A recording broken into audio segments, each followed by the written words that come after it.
Producido por tupodcast.es.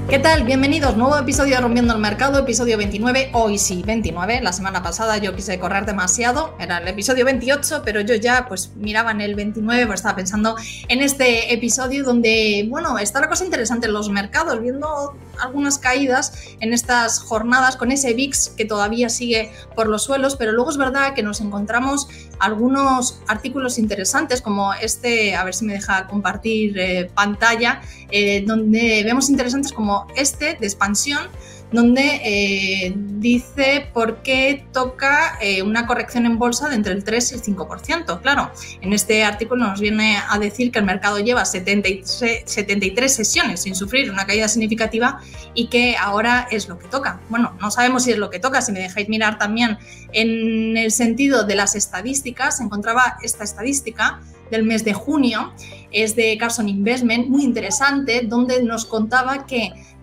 cuando el SP500 supera ese 10% de rentabilidad en el mes de junio, ¿qué es lo que pasa un mes después, 3 meses después, 6 meses después y un año después? Y como podéis ver, de momento el compás de esa media es bastante positiva, así que veremos si realmente hay esas caídas o no. Lo que es cierto es que cada vez estamos más pendientes de lo que vaya a ocurrir de cara a septiembre y octubre. Otro artículo muy interesante, a ver si también voy a compartirlo, darme un segundo que compartimos pantalla, y también es muy interesante ver dónde se están fijando ya algunos inversores, algunos analistas de cara a septiembre y octubre, donde muchos dicen que puede haber esas caídas. Este artículo de Bison Trade, el problema de los préstamos estudiantiles, que está escrito por Diego Puertas, donde nos dice que precisamente los préstamos estudiantiles que ahora mismo están parados por el tema del COVID, puede ser lo que puede provocar esas caídas o por lo menos en el consumo. Y claro, todo esto puede afectar a la economía de Estados Unidos y que llegue esa temida recesión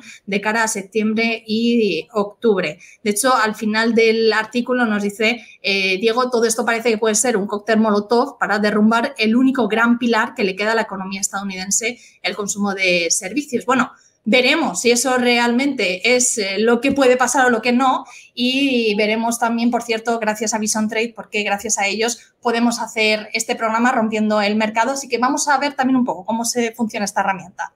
Ya sabéis que en Rompiendo el Mercado le damos mucha importancia, bueno, a seguir a diferentes expertos, a conocer diferentes opiniones. Aquí en Bison Trade, que es el broker de Miralta Bank, está súper regulado, está supervisado por la CNMV, el Banco de España y el Banco de Europa, ya sabéis que eso es muy importante, pues también le dan mucha importancia a la formación y por eso cuentan con análisis con gente top del mercado, por ejemplo de Nvidia con análisis técnico y fundamental, muy recomendado. También podéis acceder a través de esta cuenta demo que podéis entrar de forma gratuita, como digo, conocer el calendario de lo que va a pasar durante toda la semana, noticias en tiempo real y, por supuesto, operar, que al final es para lo que sirven, ¿no?, las cuentas demo, en más de 30.000 activos financieros de todo el mundo para poder operar con comisiones muy competitivas y total transparencia. Así que, bueno, os invitamos, os vamos a dejar el link en la parte de la descripción del programa para que podáis entrar a través de ese link, haceros de forma gratuita esa cuenta demo en Bison Trade y poder echarle un vistazo, que por cierto es español y que además te atiende en español, no hace falta traductores,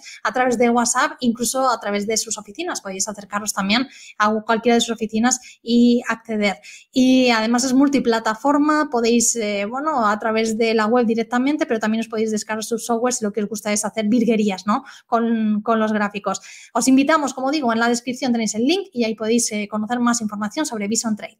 Contexto de mercado donde ya hemos visto un poco cómo están las cosas, pero queremos adentrarnos ya con dos gestores de fondos. Hoy hemos cambiado un poco también ese panel con dos gestores. Uno de ellos además acaba de recibir un premio que hay que también alardear, ¿no?, alardear de lo que está, de lo bueno también, que lo vamos a descubrir, y nos vamos a centrar también en conocer su visión. Hablaremos de diversificar los sectores y valores y ratios también que ellos están fijando, en qué valores, si el verano es el momento de tomar posiciones o no. Y les voy a presentar ya a Javier Alfayate, gestor del fondo GPM Gestión Global. Javier, ¿qué tal?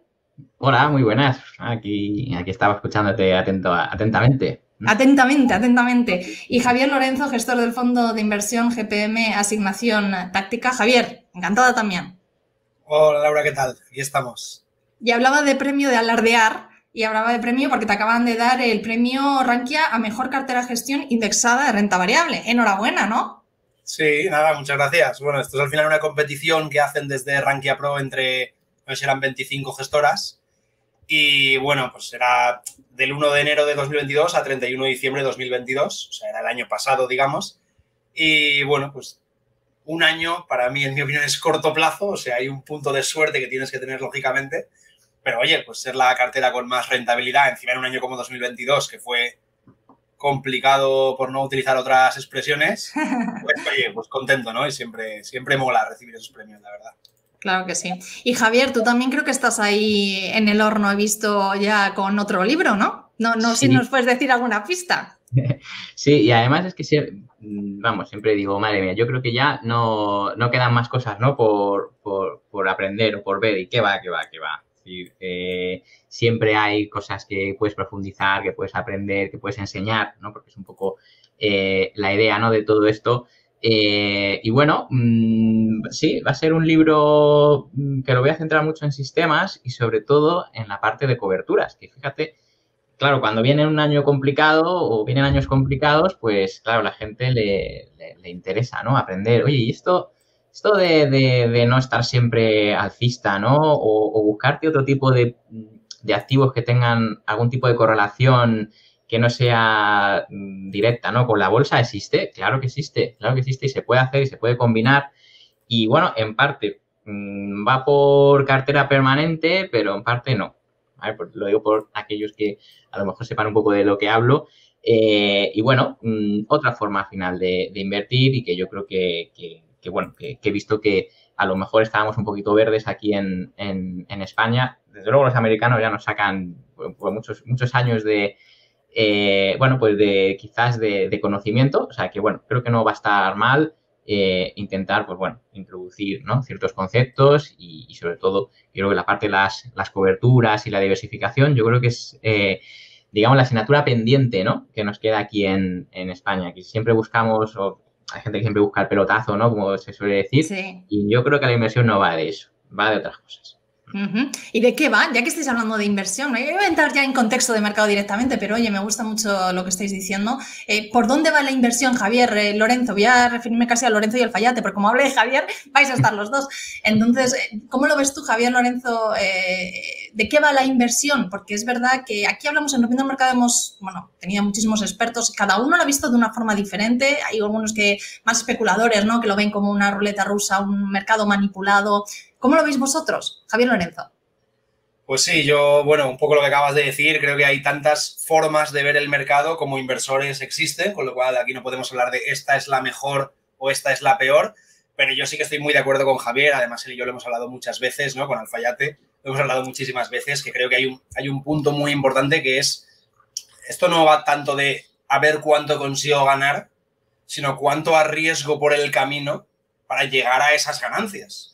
Muchas veces el pequeño inversor o el inversor que no tiene tanta experiencia se centra mucho en obtener la mayor rentabilidad posible, que al final, claro que es el objetivo de todos, pero ¿cuánto vas a sufrir por el camino para obtener esa rentabilidad, ¿no? ¿Cuánta volatilidad va a tener tu cartera? ¿Cuánta potencial máxima caída o, bueno, sí, drawdown, ¿no? Llamado coloquialmente, te va a pillar por el camino? Claro. Psicológicamente vas a estar preparado para sufrir esa volatilidad y para sufrir esa potencial caída. Muchas veces, viendo un gráfico histórico o un Excel, ¿no? Con los numeritos que nos hacemos todos, sí, aquí todos somos capaces de aguantar cualquier volatilidad, cualquier caída. Ahora, cuando te pilla de verdad con tu dinero en juego, tiene que ser, a mí no me ha pasado, pero tiene que ser muy, muy, muy difícil. Entonces, creo que un poco la línea de lo que comentaba Javier Alfayate van los tiros. Hay que saber proteger nuestro dinero en primer lugar. Si lo protegemos bien, la consecuencia al final será ganar, ¿no? Porque una de las tablas, por ejemplo, que tú has mostrado, ¿no? A 3 meses, 6 meses, 12 meses. Sí, la estadística. Claro, al final, el sesgo de la bolsa, de los principales índices, sobre todo, de la renta variable, es alcista por naturaleza, lo hemos visto. Lo que hay que hacer es evitar los momentos en los que no es alcista, ¿no? O minimizar esos problemas. Y yo creo que por ahí va lo que nos debería de preocupar a todos. Claro, eso lo digo desde mi punto de vista, ¿no? Claro, ¿y cómo lo minimizamos? Porque, claro, sí, la bolsa es alcista, pero ahora, por ejemplo, fijaos el artículo que estaba mostrando de hoy mismo de expansión, en el que, venga, y lo escuchamos mucho, ya ha subido mucho esto, ahora toca caídas, no descensos como lo que estamos viendo actualmente, sino hablamos de caídas más abultadas. Claro, ¿cómo minimizamos todo eso como inversores particulares? ¿Qué recomendáis? Ahí que entre Javier, que es justo lo que estaba comentando él antes. Sí, bueno, claro, ¿cómo minimizamos eso? Bueno, primero, para empezar, nadie conoce el futuro. Entonces, claro, cuando leemos cosas de, no, nos ponen un gráfico y nos ponen una flecha así para abajo, muy grande y muy... Vamos a ver, es que eso, aunque tengan razón, al final, el componente de azar, ¿vale?, que tiene esto, es alto. No quiere decir que vayamos a un casino y los gestores tiremos monedas al aire y elijamos cara o cruz. No, no es así. Es decir, tenemos unos métodos que lo que hace es, con cierto rango de probabilidad, podemos, digamos, poner un poquito, aunque sea, las probabilidades a nuestro favor, ¿vale? Y luego ya es cuestión de tiempo, ¿vale? Cuestión de tiempo y cuestión de sobrevivir, por así decirlo. Sobrevivir, ¿cómo es eso de sobrevivir? Pues no perder por el camino más de un 20%, para mí, es mucho. Otros dirán, no, hombre, te arruinas cuando pierdes un 80%. No, para mí, perder más de un 20% en el camino es mucho. Entonces, ¿cómo consigo yo eso? Lorenzo lo ha dicho.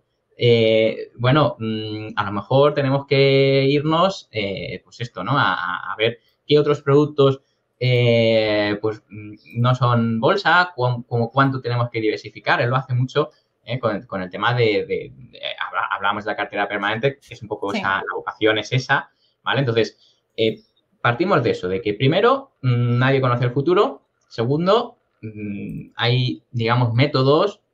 La estadística es muy interesante porque, claro, la estadística al final incluso también se puede manipular, entre comillas, para que nos cuente lo que queremos oír, ¿vale? Yeah. Entonces, hay que ser conscientes de que efectivamente, ¿no? Mostramos ahí unas tablas y, joder, es que el 90% de las veces que ha empezado el año, ¿no? Los 6 primeros meses que ha empezado el año positivo, pues eso, ¿no? El 80-90% es lo que ahora se comenta, ¿no? Sí. Pues va a subir, ¿no? Y entonces por eso me tengo que meter en bolsa. Bueno, pues eso, a ver, ¿eso lo has testeado? ¿O en qué productos funciona mejor? Yo voy un poco más a dar ese paso, no solo quedarme en eso, ¿vale? Hombre, porque es que si no, al final, es verdad que, a ver, como gestor, pues tienes que dar más calidad y mi trabajo consiste más en eso, en esos pequeños detalles, más que porque al final comprar y mantener lo sabe hacer todo el mundo. Lorenzo dice, justo si esquivas los peores momentos de, digamos, pues los mercados bajistas, sí, solo con eso, déjate de aplicar técnicas súper complicadas. Solo con, pues, haber vendido a mediados de 2008, ya solo con eso, vamos, quitando de algunos mercados bajistas que tampoco es tan complicado, métodos con medias simples, cruces y ya está, te vale. Si es que tampoco necesitas muchas cosas más. Solo con eso ya tienes un sistema ganador que te da dinero. Pero vamos a ir un poco más allá.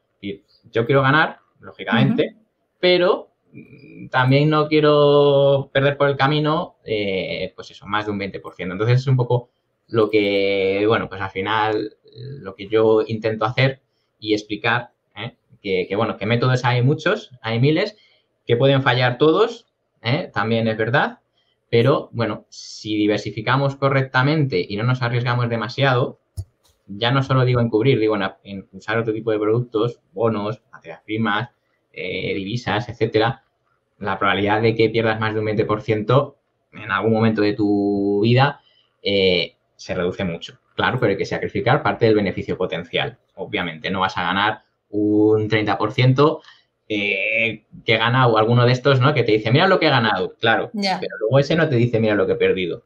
Eso es cierto. Eso es cierto.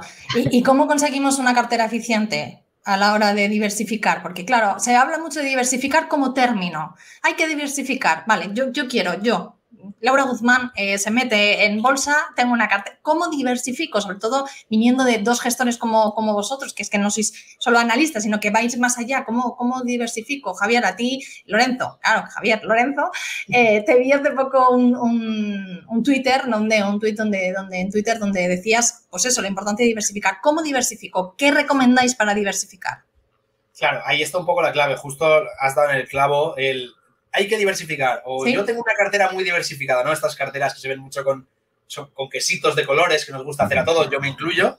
Pero es eso, muchos quesitos, muchos trocitos de muchos colores, Vale, pero dentro de esas porciones, ¿no? De los quesitos, ¿cuál es la correlación entre todas esas cosas?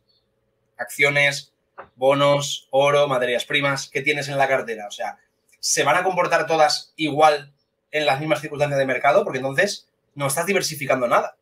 O sea, si yo tengo 100 empresas en cartera y los próximos 6 meses el mercado cae un 20% y a mí de esas 100 empresas me caen 95, por mucho que sean de industria, de consumo discrecional, de tecnología, de financieras, da igual, si me caen todas a la vez, yo no estoy diversificando. O sea, claro, no estoy consiguiendo lo que necesito de una correcta diversificación, que es que se comporten de forma diferente en circunstancias diferentes de mercado.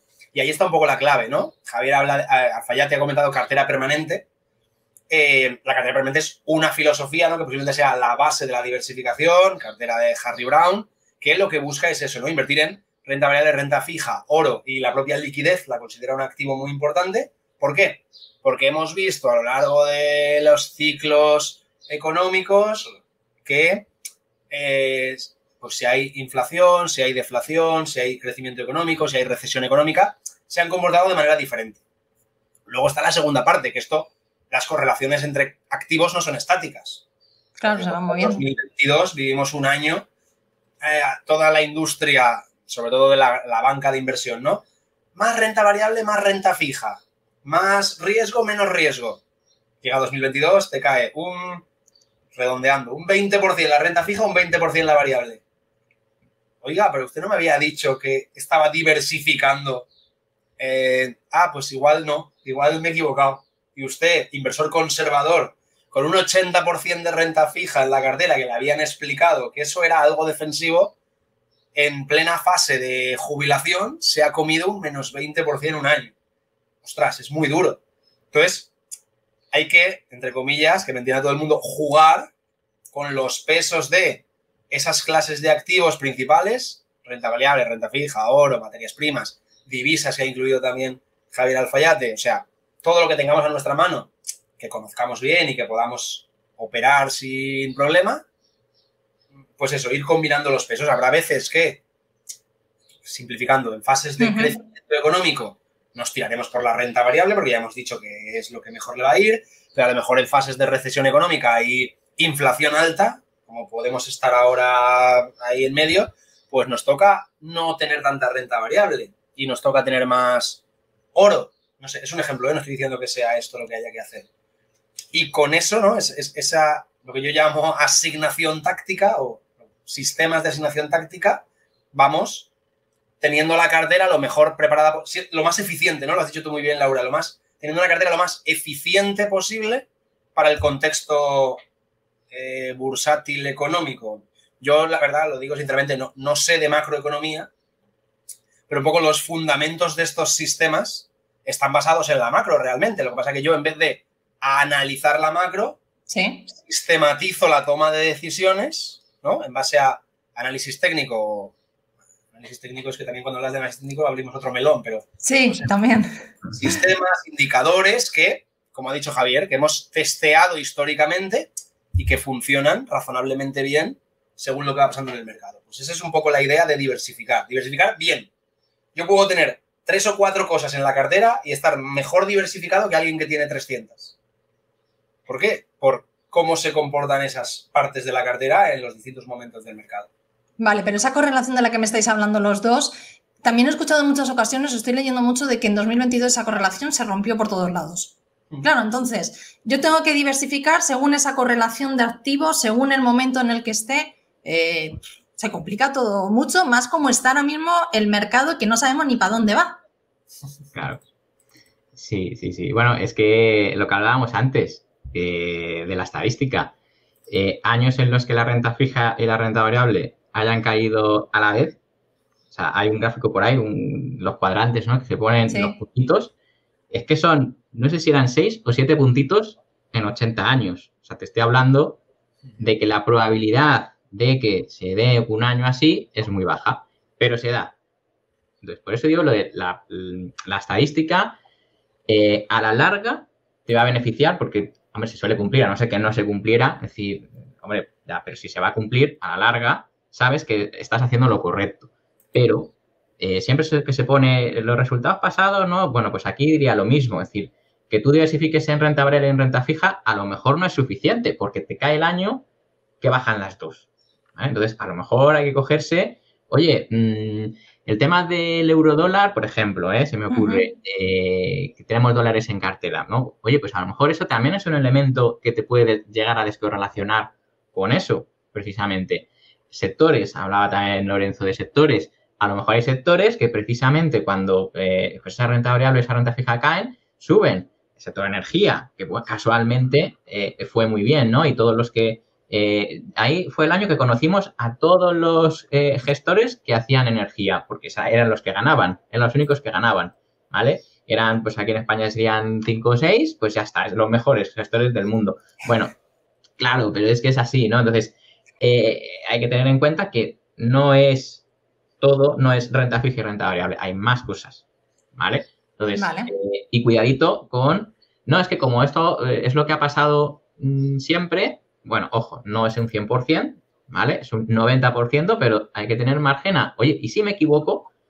¿Cómo cuánto puedo llegar a perder? Hombre, desde luego perder un 20% entre renta variable y renta fija tampoco es un drama, pero te puede ocurrir. ¿Y qué ha ocurrido cuando esa renta variable ha bajado un 60% en 2008, por ejemplo? O en otras recesiones importantes. Pues a lo mejor te ha caído el año que la renta fija ha subido, más habitual, y entonces fíjate, pues en vez de perder un 60% como ha perdido el mercado, tú has perdido un 10%. Entonces, y ahí es cuando realmente te das cuenta de lo importante que es, bueno, aplicar pues, esas estadísticas, ¿no? Y esa descorrelación, pero cuidado, hay que entenderlo y para, esto te digo, ¿no? Para evitar, digamos, pues otro año en el que te caigan esos dos activos que supuestamente están descorrelacionados, yo diría, pues eso, la parte de la liquidez, el cash, ¿vale? La parte de las coberturas, que sería un cash negativo, ¿vale? Por así decirlo. Pero bueno, deja de ser también cash entre comillas. Y luego la parte de lo que sería oro o materias primas, ¿vale? Que de eso no hemos hablado todavía. Y la divisa, que también es importante. Lo que pasa es que la divisa tiene una correlación cercana a cero. Es decir, que a veces te va a ayudar y a veces no te va a ayudar. Entonces, bueno, por eso la divisa normalmente no se suele incluir en ese tipo de carteras, pero yo creo que con los sistemas adecuados se puede hacer también, ¿no? O sea que, bueno, siempre te quería poner ese punto en el que, bueno, las estadísticas está muy bien usarlas, pero hay que tener un plan B también para las estadísticas incluso.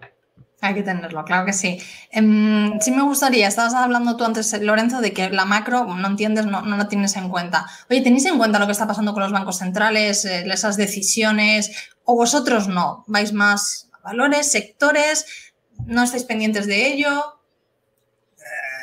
A ver, estás pendiente porque vivimos en el mercado y nos gusta, lo seguimos, lo ves. Aparte de gestionar el fondo, pues haces pues, charlas como esta en la que te va a tocar hablar de ello. Entonces, al final sí. Pero realmente personalmente, la toma de decisiones no se basa en lo que diga o deje de decir Powell o en que haya una subida de 0,25 o de 0,50. Por lo menos. Pero básicamente porque creo que eso es una decisión discrecional, o sea, creo que eso está sesgado. Habrá un día en el que tú te levantes con el pie derecho y según lo que diga Powell te apetezca comprar y habrá otro día que pasando exactamente lo mismo te apetezca vender. Habrán grandes analistas que sean capaces de, en base a eso, sacarle partido a sus inversiones. No digo que no, pero creo que toda esa toma de decisiones está muy sesgada, hay un componente psicológico exageradamente alto y entonces creo que si tú apartas ese factor psicológico todo lo posible y sistematizas la toma de decisiones en función de otras cosas que objetivas, ¿no? Que sí que puedes seguir, te va a ser más fácil que tus inversiones vayan bien a largo plazo a eso, ¿no? A estar constantemente, uy, ¿qué ha dicho esto? Compro. Ostras, ¿no? Que ha cambiado de idea. Ostras, ha bajado el IPC por debajo de lo estimado. Vendo. Estoy diciendo chorradas al aire, ¿eh? Pero sí. Yo creo que eso es complicadísimo. Te vas a equivocar un montón de veces, o a veces incluso con la volatilidad que se genera con esa parte macro.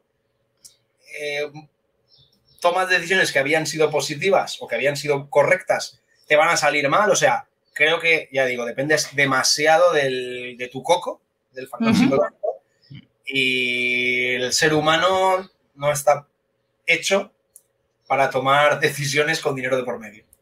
Sí, y además, fíjate, yo añadiría incluso que eso ya está muchas veces recogido en el propio gráfico. O sea, es decir, a mí cuando me preguntan, ¿no? El tema de la M2, la M3, la liquidez, no sé qué, tal, dices, sí, a ver, lo tienes que conocer porque tú imagínate que no lo conoces, ¿no? Bueno, pero es que luego la toma de decisiones, ¿qué no la tomas en base a eso? Es que luego todo eso, como son vasos comunicantes, esto de la economía, pues al final, las bolsas, al final todo es dinero y al final es, bueno, ¿qué factores afectan al dinero, a la disposición del dinero, ¿no? Pues ya está, es el dinero en circulación, tal, sí, todo lo que tú quieras. Pero luego ya todo eso, hay otro tipo de gráficos que son los de amplitud, que ya te dan esa información, ya lo recogen, se adelantan un poco, ¿no? Entre comillas, siempre con muchas reservas, ¿no? Pero tienden a adelantarse a lo que va, digamos, luego a hacer las bolsas, ¿no? Pues en un entorno donde no hay liquidez, pues las bolsas tienden a bajar. Estén baratas o estén caras, porque luego eso al mercado le encanta, ¿no? Que tu viaje está barato o que está caro. Todo eso son términos relativos. Lo importante es, ¿hay dinero? Sí. ¿Está dispuesto a invertirse en bolsa? Sí. Bueno, entonces va a subir. Entonces, me voy a centrar en buscar qué indicadores, qué sistemas se basan en esa información, ¿vale? Pero no lo que va a decir Powell, porque Powell dice una cosa y luego hace otra. Sí, claro, la siguiente pregunta era si os lo creíais lo que estaban diciendo, pero ya ni os pregunto porque os da igual. Al final claro. Claro, es que no hay que creerse nada de lo que te dicen porque al final son mensajes... Pero Javier, los dos. Sí es verdad que luego te metes en... Yo como periodista, me meto en muchísimos medios de comunicación, en Financial Times, en muchísimos medios, no digo nacionales, también internacionales, y al final... Realmente un inversor que quiera saber lo que está pasando, lo que tenemos por todos lados es, bueno, esta semana el foro de los bancos centrales en Sintra, pendientes de lo que diga Lagarde. O sea, al final, no sé si es cosa de los periodistas, yo me achaco parte de culpa, claro, no sé si es parte de los periodistas, pero es difícil encontrar otro tipo de información. O sea, es decir, ¿en qué baso mi toma de decisiones? ¿Aparto todo el ruido exterior? Es difícil. Al final... No te sepa mal, Laura, pero la industria vive de eso, ¿no? De titulares llamativos, de cosas que capten la atención de los inversores minoristas, que son al final los que están apretando a los botoncitos todo el día. Pues yo esa parte la entiendo. Lo que tú dices, ¿cómo te abstraes de todo eso? Jolín, pues hay que empezar por los libros de Javier Alfayate. Empezamos por ahí. Por ejemplo. O sea, ya vas a entender buena parte de por qué hay que aislarse del ruido y cómo intentarlo. O sea, al final es muy complicado y lo que decimos nosotros los primeros, o sea, yo ahora estoy pendiente, entre comillas, de lo que vaya a decir Lagarde. Pues estoy pendiente del dato de IPC que pueda salir, creo que es mañana o pasado, ¿no? Sí. Es que voy a estar pendiente, soy el primero que va a estar pendiente porque no lo podemos evitar. Pero tomar decisiones en base a eso, creo que va a acabar siendo un error a la larga. Entonces, oye, tú escucha, tú lees, si te gustan los mercados, como la parte de hobby, podríamos decir, pero cuidado con tomar decisiones con tu dinero en función de todos esos datos, todas esas historias que se cuenten, porque no es tan, vamos, que si fuese tan fácil. Claro. ¿Y en base a qué los dos Javieres toman entonces sus decisiones? ¿En qué os basáis? Claro, esa es la gran pregunta. En esto no, vale. ¿Y en qué os basáis? Porque además, dos grandes gestores, o sea, no sois inversores aquí solo de vuestro dinero, sois dos gestores. ¿En qué basáis cada uno vuestra toma de decisiones? Venga, Alfaya, te empiezo por ti. Sí, no, yo me imagino, a ver, pues como Javier va a decir, ¿no? Al final, ¿qué tienes que hacer? Tienes que tener un plan. Si no tienes un plan, no tienes nada.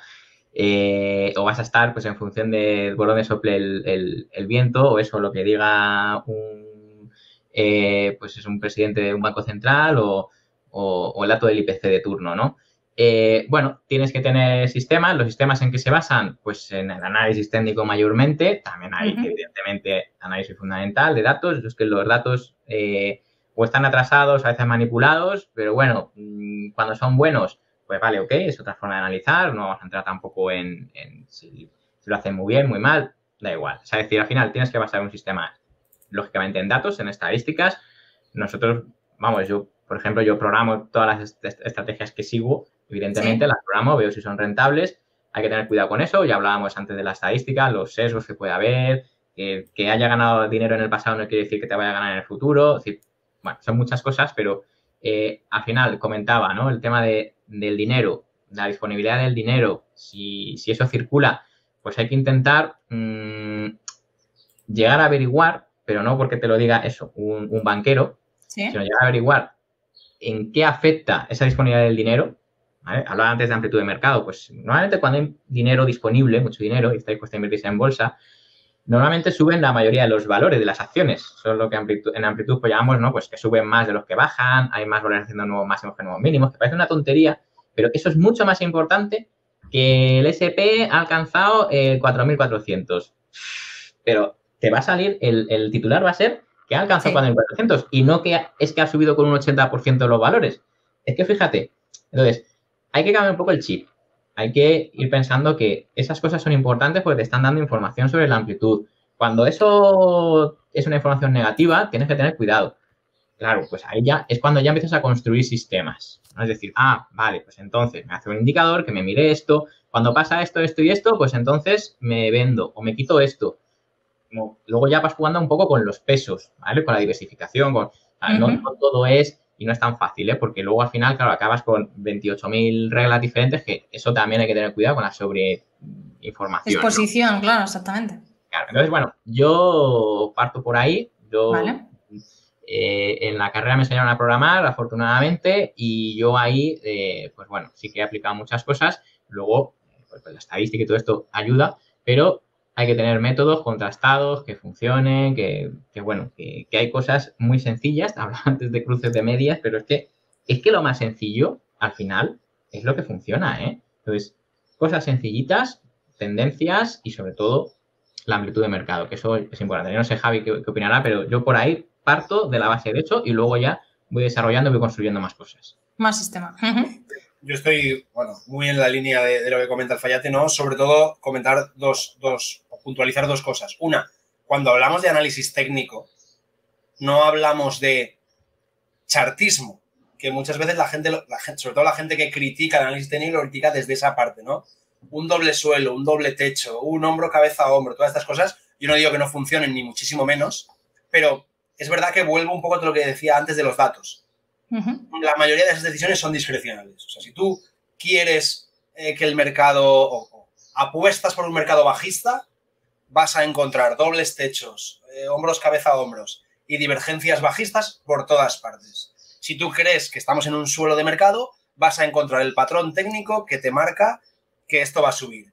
Si tú quieres que el mercado suba o apuestas porque el mercado suba, vas a encontrar lo que pasó en el año 1948, que fue un patrón similar y acabó subiendo. Pero si quieres que baje, vas a encontrar en 1973 el patrón parecido a como estamos ahora que acabó bajando. O sea, todas las cosas son discrecionales. Los datos, que es lo que dice Javier, esos datos, esa amplitud de mercado, esa información sí que es la misma para todos. Y tú la coges, la cuantificas y de ahí extraes tu sistema, tus indicadores. Ahí sí, ahí podrá salir mejor o podrá salir peor, pero estás haciendo algo objetivo, estás haciendo algo concreto, no hay parte discrecional. Yo no decido si esto va a subir o va a bajar porque yo creo que... No, los datos dicen eso. Yo aprieto el botón y compro.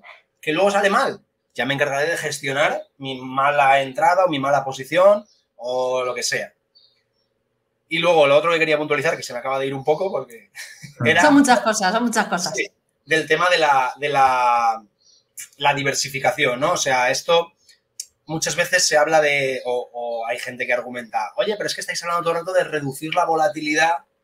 Pero a mí me da igual la volatilidad. Si sé que a largo plazo voy a ganar, no miro cómo va la cosa, por así decirlo, y sé que dentro de X años, si yo no hablo de rechazar la volatilidad, o sea, yo, Javier lo ha dicho, yo invierto en materias primas si tengo que invertir, que son súper volátiles. Yo invierto, tengo una parte fija en el fondo, que es ahora mismo un 9% de la cartera, que son small caps value americanas, o sea, empresas de pequeña capitalización que en teoría están infravaloradas por el mercado. O sea, eso es súper volátil. O sea, yo no renuncio o no me da miedo invertir en cosas volátiles. Lo que pasa que en el conjunto de la cartera, esto es como, yo siempre pongo el ejemplo del juego, cuando somos pequeños, el juego de las cuerdas, que un equipo tira de una parte, el otro equipo tira de la otra, hay una raya en medio. Pues al final es eso, ¿no? Si tú tiras, tú tensas las cuerdas, volatilidad para aquí, volatilidad para allá, tu cartera está equilibrada. Ajá. De eso se trata, ¿no? De invirtiendo en 3, 4, 5, 17 cosas volátiles, que tu cartera sea una cartera robusta, sólida, eficiente, equilibrada, ponemos el adjetivo que queramos. Eso es lo que yo creo que debemos de buscar. Luego habrá gente que te dirá, sí, muy bien todo el rollo, pero yo me indexo al SP y aunque venga una caída grande, como es para dentro de 30 años, me da igual. Cuando venga la caída grande ya veremos si te da igual. Claro, eso sí es cierto. Luego te preguntaré por alguna de esas small caps en Estados Unidos, ya que me lo has dicho así, que tienes para, oye, también dar pistas de algunos valores. Alfayate, a ti te vi hace poco, ya que estamos hablando de sistemas y tal, vi hace poco que hablabas de cómo tenías en cuenta el ratio dólar SP500. Me encantaría que me lo explicaras y que nos dijeras por qué es tan importante. Pues mira, el dólar... a ver, se habla del VIX como medida de miedo, no sé qué tal. Sí. El dólar es lo mismo. Es decir, cuando el mercado tiene miedo, lo que hace es comprar dólares. Es decir, fíjate cómo es la cosa, ¿no? Bueno, me da igual. Yo sé que la economía estadounidense va fenomenal y al final es lo que me va a quedar, ¿no? En caso de que esto se vaya a la porra o nos metamos en un mercado bajista, el dólar es lo que la gente es como un poco como el oro, ¿no? O el dinero debajo de... mi padre, ¿no? No, debajo del colchón. O nuestros abuelos, ¿no? Pues esto es así. Entonces, claro, yo diciendo, pero ¿cómo va a ser así, no? Voy a probarlo, voy a testearlo. Bueno, pues efectivamente, si tú haces un ratio, divides el dólar index de XY, el ticket, ¿vale? Pues podrías usar un ETF que lo replicara, ¿vale? Es decir, hay maneras, ¿no? De hacerlo. Bueno, un dólar index y lo divides entre el rendimiento del... No sé si, Javi, estás compartiendo pantalla. ¿Sí? Sí. Pues espera porque no lo estamos viendo. Puede ver, claro. Venga, vale. Pues si y ahora sí, así lo vemos todos. Ese Lorenzo, tienes que poner la otra. Ay, perdón, me he equivocado. Ahora. Es lo que tiene tener no sé cuántas pantallas aquí abiertas. Lo podemos hacer por el rendimiento o lo podríamos hacer simplemente por el valor, ¿no? De lo que sería el dólar index dividido entre el valor del SP500, ¿vale? Da lo mismo porque al final es relativo. Bueno, en este caso simplemente es una división, es un cociente, ¿vale? Vale. Pues si el dólar index vale 100, el SP vale 4.000, pues ya está. 100 entre 4.000 me sale pues algo menor a 1, ¿no? 0, no sé qué. Vale, ya está. A través del cociente se puede calcular, ¿no? Un comportamiento al final relativo. Bueno, tampoco me quiero meter mucho en matemáticas y tal, porque, bueno, al final lo interesante es que esto, pues claro, ¿qué es lo que nos va a decir? Bueno, pues vamos a tener ese ratio que va a ir subiendo o bajando en función de, si la gente tiene mucho miedo, ¿qué es lo que hace? Compra dólar y vende SP. Por lo tanto, sube el dólar index, baja el SP. Como es un cociente, ¿eso qué quiere decir? Pues si el numerador está incrementándose y el denominador se hace más pequeño, cada vez pues nos va a salir algo más grande, ¿vale? Bueno, pues cuando sale algo más grande, aquí es donde hay que decir cuidado, porque entonces el mercado se está protegiendo por algo. Yo no sé por qué se está protegiendo, pero se está protegiendo por algo. De eso hablamos. Es un poco lo que decíamos al principio. O sea, no sé si el Banco Central va a subir o bajar, pero lo que me está indicando este ratio es que algo está pasando. Ahí está. Es decir, yo no tengo por qué conocer los motivos por los que el Banco Central está subiendo los tipos, pero eso tiene una consecuencia. Y es una consecuencia tanto en el valor del dólar, no solo porque haya miedo, también puede ser por ese tipo de política monetaria.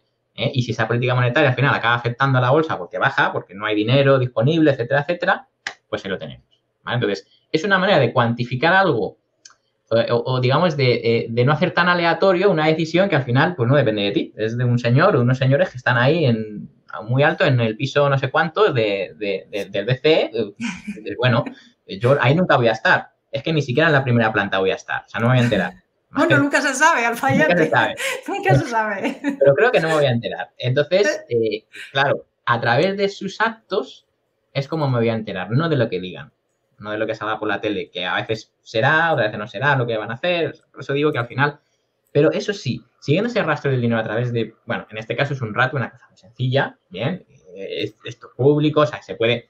A ver, hay que darle una vuelta, hay que saber programar ciertas cosas, hay que molestarse un poco en sacar los datos. A ver, esto no está disponible para cualquiera, pero con un poquito de trabajo se saca. Es decir, que esto no son datos confidenciales, ni mucho menos, ¿no? Bueno, entonces... ¿Esto qué quiere decir? Que, bueno, pues cuanto, digamos, ese ratio dólar-SP, cuanto más tranquilo esté o, digamos, cuanto más suba el SP y más baje el dólar, digamos que, bueno, pues esto seguirá distanciándose, ¿no? De esa línea, digamos, bueno, aquí está puesto en histograma también incluso, ¿no? Donde se aprecia, ¿no? Ahora, por ejemplo, fíjate, desde, a ver, te voy a decir la fecha, esto es desde el 11 de noviembre de 2022, el sesgo ya cambió, ¿vale? Cambió a, oye, ya la gente está deshaciendo sus posiciones en dólares, quiere decir que quizás sea más, se ha confiado o se está empezando a confiar, ¿no? En que, claro, ¿van a tener razón o no? No lo sé, pero históricamente esto que hace el sistema, oye, pues ahí hay que comprar, ¿vale? Bueno, en este caso está puesto el NYSE, el New York Stock Exchange, si pusiéramos el S&P 500, es un poquito mejor, ¿vale? O sea, es decir, bueno, pues eso hasta ahora está siendo así. Pues por eso cuando me preguntan, bueno, ¿qué crees que va a hacer el mercado? Pues no tengo ni idea, pero claro, es que es así, no tengo ni idea. Yo qué sé qué va a hacer la próxima semana, ¿vale? Sé que estadísticamente el mes de julio es bueno, pues ok, pues voy a tener un sesgo que es alcista, pero es que eso tiene que estar confirmado, ¿vale? Porque una cosa es lo que, pues, digamos que te dicen las estadísticas y otra cosa es lo que, no, pero es que luego eso confirmado, oye, pues mira, con ese tipo de cosas efectivamente tendrías que estar en una posición alcista o favorable para las bolsas y desfavorable en este caso sería para el dólar, ¿vale? Por eso el euro-dólar ahora también lo está haciendo bien, ¿no? O sube. Bueno, ¿y eso seguirá siempre así? Pues no. En el momento en el que este triangulito verde pues pase a rojo, es decir, que de repente se empiezan a comprar más dólares porque haya alguien que ya diga, uy, esto lo veo mal, o ya el dinero no lo tengo disponible, no puedo seguir comprando bolsa, ¿vale? Y por eso funcionan este tipo de cosas. Sí. Entonces ya me da la señal y luego pues curiosamente baja. Bueno, esto no es 100% de acierto, pero claro, luego yo lo que hago es, vale, pues mira, esta estrategia programada con este ratio, ¿sí? Pues voy a ver si funciona, ¿no? Oye, pues sí, desde 2007, pues con un mercado bajista incluido, mercado alcista, crash del COVID. O sea, que así vas testeando ese ratio. Claro, ¿y qué me sale? Cerca de un 12% anual. Pues ya está. Es decir, claro, luego hay que ver, esto también tiene su correlación con la bolsa, por cierto, que por aquí dice, correlación a un año, 0,13. Bueno, no es una correlación mayor de 0,50, en la que ya diría, cuidado porque me va a hacer lo mismo que me hace la bolsa, ¿vale? Con la renta variable. No, es una correlación de 0. Esto quiere decir que a veces vas a ganar con el mercado cuando gane y otras veces no, ganarás cuando pierda. Entonces, esto es muy interesante, ¿vale? Entonces, bueno, yo esto lo hago con todas las estrategias que programo, ¿vale? Con este ratio, bueno, se ve que, oye, pues teniendo paciencia, claro, porque a veces lo ponemos, vaya, y empieza perdiendo. Bueno, pero vamos a ver, que esto es a la larga. Y esto hay que darle claro, y esto tiene un drawdown muy bajito también, que es todas las cosas que yo miro, ¿no? Ese 20% tiene un drawdown, una racha de pérdidas del 20%. Eso es muy importante, que yo sé que cuando lo combine con otras cosas no va a ser un 20, ¿vale? Entonces, bueno, yo parto de eso. Esto ya sería ya el desarrollo completo. Es decir, primero programo las reglas, veo si es algo, porque tiene que tener lógica, que muchas veces la gente se pone a programar como loca. Pues cuando la media de 17 cruza la de 28. Pero bueno, vamos a ver, eso, a ver, claro. ¿qué pasa? No, es que me sale mejor. A ver, o sea, tiene que tener cierta lógica, ¿vale?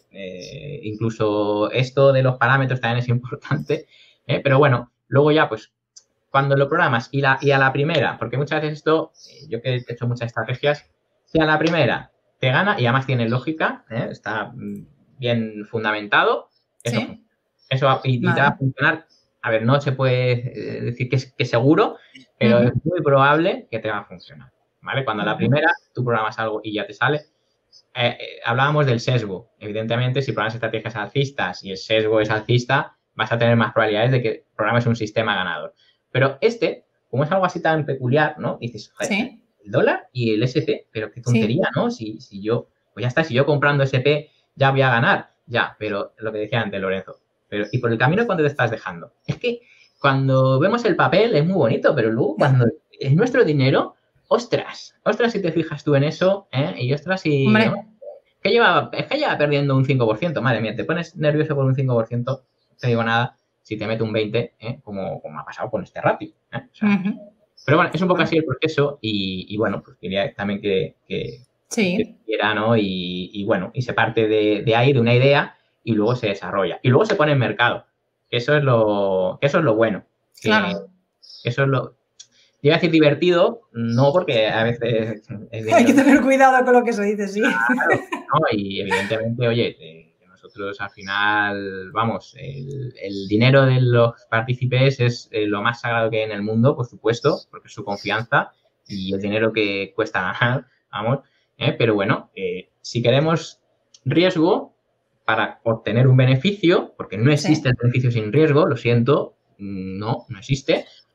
Bueno, pues hay que partir de este tipo de ideas que a lo mejor son un poquito más raras, más enrevesadas, pero tienen una base de funcionamiento que es precisamente ese, ¿no? Es decir, ¿por qué el dólar sube o funciona como activo refugio? No lo sé, pero funciona. La gente guarda el dinero debajo del colchón, la gente compra dólares porque tiene miedo. Pues ya está, mientras eso siga siendo así, y yo creo que seguirá siendo así durante muchos años, estos sistemas van a seguir funcionando. Bueno, ya se habla de esa desdolarización también, que daría para otro debate otro día. Sí, pero... Y a ver quién lo dice eso, porque claro, a lo mejor tiene ciertos intereses, o sea, pero bueno. Es otro debate. Lorenzo, que nos quedamos con... Sí, perdona, Laura, al final mira, justo te iba a decir, muestra la diapositiva porque es que justo lo hablamos hace poco en una de las formaciones que yo imparto y demás, justo lo que estaba comentando Javier. Al final, el punto 1, o sea, no te puedes poner a probar sistemas, estrategias, todo lo que te pase por la cabeza. O sea, partimos del sentido común. Y ahí va un poco por lo de antes de la macro, ¿no? O sea, yo no sigo la macro, pero casualidades de la vida o no, los sistemas te llevan hacia activos que mejor lo están haciendo en momentos de mercado del ciclo bursátil en las que mejor lo han hecho históricamente, ¿no? Lo que hablábamos del oro con la inflación, los bonos en recesión, la renta variable en expansión. O sea, eso es generalizar mucho y simplificar mucho. Pero va un poco por ahí. Entonces, ese seguimiento de tendencias, ¿no? De por qué este activo lo meto en cartera. Porque lo está haciendo bien. ¿Y por qué lo está haciendo bien? Pues porque por sus propiedades, con la fase del ciclo económico actual, lleva a los inversores a apostar por ese activo, ¿no? Pero si es verdad, Javier, que es difícil, Javier Lorenzo, es difícil saber, vale, entro en por tendencia, o lo que estabas diciendo, entro en este valor o índice o lo que sea, vamos, en cualquier activo, porque le está yendo bien. Pero en muchas ocasiones es como, ya le está yendo bien, también hay mucha gente que piensa así, ya le está yendo bien, no voy a entrar porque a lo mejor ya es tarde, o todo lo contrario. Por eso, pero eso es discrecional. Vale. Claro. Eso es un sesgo de yo creo que le va a ir mal a partir de ahora porque ya ha subido mucho. Claro, es como el artículo, me remito otra vez al artículo del principio, ¿no? Ya ha subido mucho, ahora ya nos tocan caídas del 3-5%, ¿pero por qué?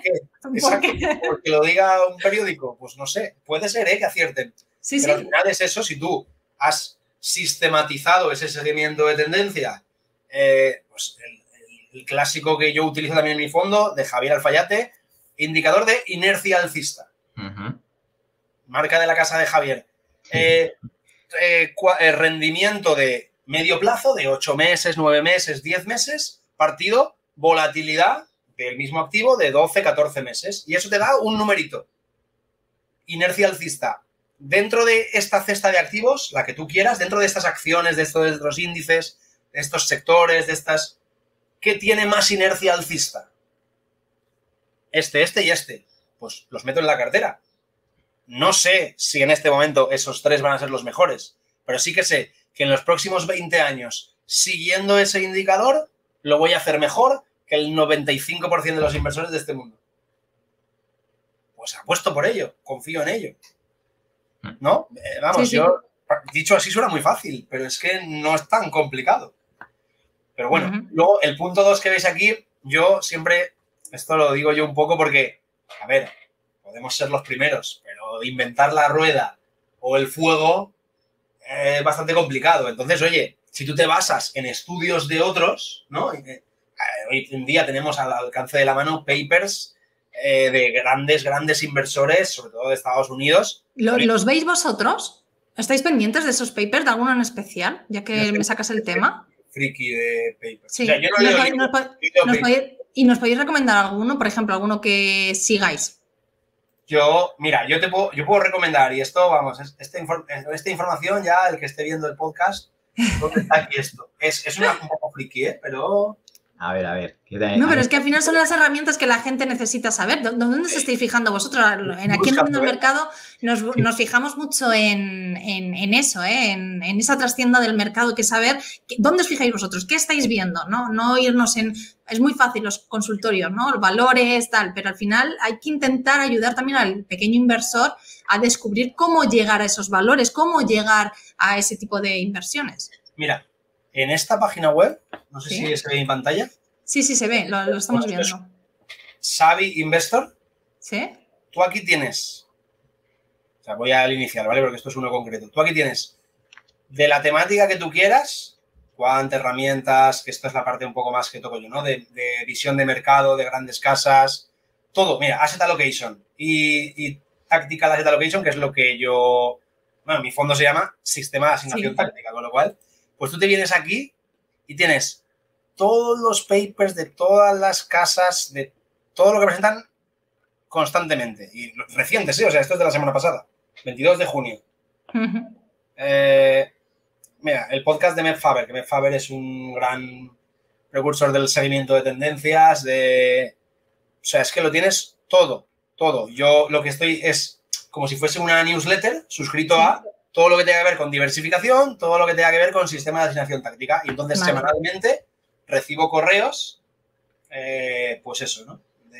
Sí, con todo ese tipo de información que sigues. Entonces, me empapo de ellos y encima yo tengo la ventaja que yo... O sea, tengo una especie de, vamos a llamarlo una academia, ¿no? Una escuela de formación. Entonces, todos los viernes, la sesión con los alumnos es repasar estas cosas. Entonces, el hecho de tener que preparar la clase para los alumnos me obliga a empollármelos. Y yo todas las semanas me leo, no sé, voy a decir 6 o 7 de estos, pero igual son 12 o 14, según el tiempo que tenga. Y que ya digo, es un poco friki porque al final te llega tanta información que la gente dirá, yo tampoco quiero tanto, ¿no? Sí, pero bueno, está bien por lo menos conocer la herramienta y ya que cada uno vaya viendo también lo que le interesa más. Mira, por ejemplo, esto es de marzo, pero descubriendo fuentes de alfa y diversificación en renta fija. La renta fija, la gente no suele tocarla mucho. Pues oye, yo me leo este paper y a lo mejor saco ideas que luego puedo llevar a cabo, hacerlas crecer, estudiarlas, investigarlas. Luego, al final, la mayoría de veces no acabas llegando a ningún punto. Pero, jolín, yo creo que si te gusta es mucha la información que hay aquí. Sacas mucha información, claro. Y a la hora de, ya fijándonos un poco en valores, de cara, bueno, Javi, nos hemos quedado, Javier Lorenzo, no nos hemos terminado de explicar, por cierto, que estamos aquí con la gráfica. Esto era por verlo simplemente, o sea, eso es un poco lo que ha comentado Javier, que conforme lo iba diciendo, yo digo, mira, justo el otro día tenía una diapositiva por ahí. El esquema. Sí, por así decirlo, ¿no? Y entonces, al final, es eso, esto no es... Y sobre todo el punto 3 es importante, ¿no? Porque ahora que está de moda hay cosas que parecen muy guays, pero luego las testeas en el tiempo y han sido un desastre. Entonces, hay que ir con cuidado también en lo que invertimos y, sobre todo, por qué invertimos, ¿no? Y luego el punto 4, al final. Yo veo gente que publica sistema de no sé qué, con nombrecitos muy chulos, pero luego me gustaría preguntarle, ¿de verdad tú meterías ahí tu pasta? Por muy bonito que te haya quedado el backtest, porque el backtest histórico puede ser bonito, pero volvemos al punto 1. El sentido común, o sea, el por qué esto funciona, como decía Javier con el ratio del dólar, tiene que haber unas bases ahí. No creo que tú vayas a invertir tu dinero en algo solo porque el backtest sea bueno. O sea, es un poco todo, ¿no? Esa coherencia a la hora de tomar decisiones de inversión. Venga, para ir terminando, se me han quedado muchísimas cosas por preguntaros, pero bueno, de cara a septiembre o de cara a los próximos meses, ¿os estáis fijando ya en algo? ¿Hay algún valor ahí? Hablabas tú, por ejemplo, antes, Javier Lorenzo, de las modas. Nvidia está de moda. ¿Os fijáis a la hora de invertir en valores que están de moda o buscáis valores que están ahí escondidos? Y no sé si nos podéis decir alguno. Uy, os he dejado callados. Yo te diría ni lo uno ni lo otro porque al final es que, o sea, a cualquier pregunta que me puedas hacer y me imagino que te voy a contestar, lo que digan los sistemas. Entonces es un poco aburrida nuestra respuesta en esta parte, ¿no? Pero bueno, claro. Oye, al final te fijas, yo soy el primero que hago mi análisis y digo, ostras, hay que empezar a meterle caña a la renta fija de largo plazo porque creo que próximamente podría ser una buena opción. Pero eso es lo que yo creo. Y no porque lo esté diciendo ahora voy a aumentar la renta fija, el peso de renta fija de largo plazo en el fondo. Eso lo dirá el sistema. O sea, que es un poco esa la idea. O sea, yo, por ejemplo, porque la gente vea, bueno, si quieres mostrar pantalla para hacer un breve, o sea, al final estos son todos los sistemas, ¿no? O sea, es los pesos en el fondo, renta variable, oro, renta fija, liquidez. El fondo está dividido en dos. Una cartera estática que es un 60%, cartera dinámica que es un 40%, y luego los sistemas. Pues oye, ahora mismo me toca estar invertido en tecnología, en industria, pero yo en septiembre no sé en qué voy a estar invertido, porque igual el sistema, por esa tendencia, ¿no?, de los sectores, por esa inercia, me dice, oye, Javier, salte de la tecnología, que lo está haciendo mal, y métete en utilities, que están empezando a remontar, están entrando en tendencia alcista, y merece más la pena, según nuestro sistema, apostar por ello y haremos el cambio cuando toque y punto. O sea, es que no hay más. Yo siempre, muchas veces, esto es tirar piedras contra nuestro tejado como gestores, pero yo digo, es que yo como gestor no tengo que hacer nada. ¡Qué suerte! Claro, te dirán, hombre, entonces te lo cambio. ¿Para qué te pago comisión? Digo, no, a ver, la comisión de gestión está ahí porque todo este trabajo está hecho previamente de antes. Con esos sistemas. Con respecto al estudio diario. O sea, este sistema, por ejemplo, yo lo he incorporado hace nada al fondo. ¿Por qué? Porque hemos estado un tiempo estudiándolo, testeándolo, viendo si funciona, si no funciona, si merece la pena, le doy más peso, le doy menos peso, por qué ese peso. Y luego el tema que tenemos nosotros, los gestores de fondos pequeños, de fondos de autor, es que, o sea, a los de vanguardia, a los de tal, no les piden tantas explicaciones, macho. Yo no sé, lo que cobran ellos y lo que ganan, ellos no tienen que decir nada, hacen lo que les da la gana con sus fondos y nadie les pregunta. Y tú tienes que estar explicando todo lo que haces, por qué lo haces, cómo lo haces, que también es un poco la transparencia, ¿no? Y la cercanía con los partícipes. O sea, está claro que forma parte de nuestro trabajo. Pero yo digo, jolín, aquí me estáis exigiendo explicaciones y a los otros que ganan millones, genial, muy bien. O sea que pues ese es un poco el tema, o sea. Vale. ¿Tú, Javier? Sí, bueno, las explicaciones nunca sobran, ¿eh? Es decir, al final sí, hablamos de transparencia y eso está bien. Pues mira, si muestras mi pantalla, te digo un poquito dónde estamos. ¿Dónde estáis ahora? Mirando. Sí, bueno, a ver, en general, pues, mira, te voy a poner otro de los, digamos, de los sistemas que yo aplico. La estacionalidad, ¿no? Que hablábamos antes de, bueno, pues en qué momento estadísticamente es mejor, pues eso, tener oro, tener un SP500, un Nasdaq o unos bonos, por ejemplo, unos bonos cubiertos por inflación, ¿no? Son 4 activos en este caso y simplemente lo que hace el sistema es, bueno, detectar cuáles son los mejores meses en los que, bueno, pues funcionan mejor esos activos, ¿no? Y luego, pues los va rotando. El sistema rotacional, clásico, súper fácil y no tiene más, ¿no? Entonces, por ejemplo, para este mes de julio, precisamente le toca entrar en oro. ¿Bien? Entonces, pero es que yo ya llevo oro en cartera o lo que sea. Bueno, pues este sistema lo que te va a decir es que te metas un poquito más, ¿vale? Claro, ¿hasta cuándo? Pues esto va a estar en oro, si no recuerdo mal, hasta septiembre. Y luego termina septiembre, empieza octubre y se mete en SP. Y está 2 meses. Y luego vuelve al oro hasta marzo. Y luego, de marzo a abril, se mete en bono.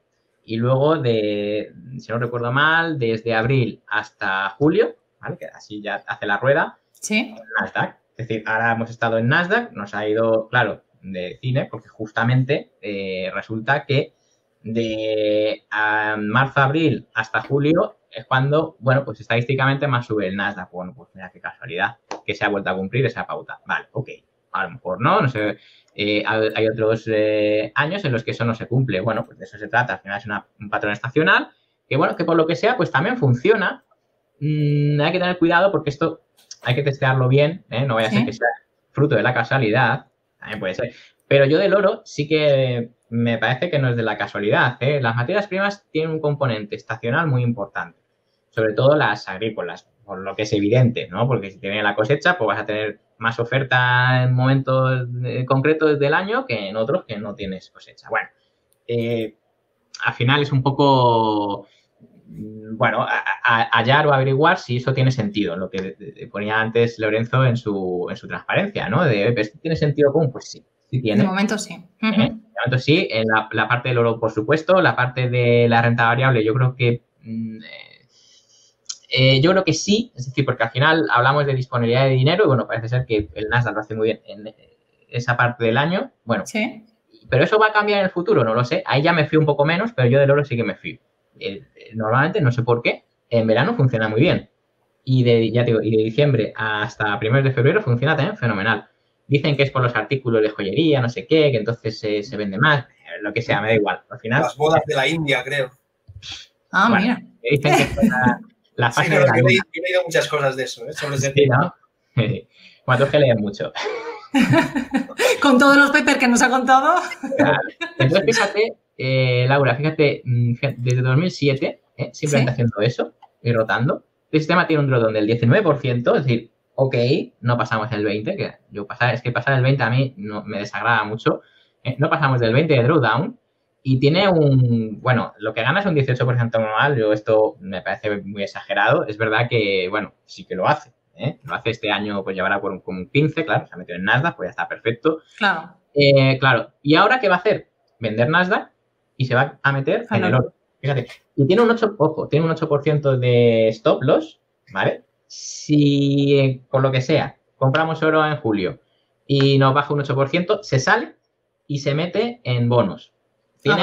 Tiene ese, ¿cómo se dice? Ese cortafuegos, ¿vale? Es decir, oye, eso es que te ha ido muy mal. Bueno, con el oro, con el SP o con el Nasdaq, si le salta el stop, pum, se mete. Se cambia de activo. Se mete en bono, que sabe que, bueno, que es como más estable, y ese es el único, digamos, firewall que tiene, ¿vale? Y bueno, pues fíjate, están máximos. Si el oro se pone a subir, esto a lo mejor me lo recordarás, yo qué sé, si hacemos otro programa. Hombre, claro. Esto se queda grabado, ya lo sabes. Pero sí, lo que vamos a hacer en la gestión del fondo, que esto es una parte será un 10%, pues así. Claro, nosotros hacemos, es una amalgama de estrategias, no pasamos, todo nuestro fondo es esto. No, por favor, que me matan entonces los partícipes. Pero sí que es verdad que usamos una parte.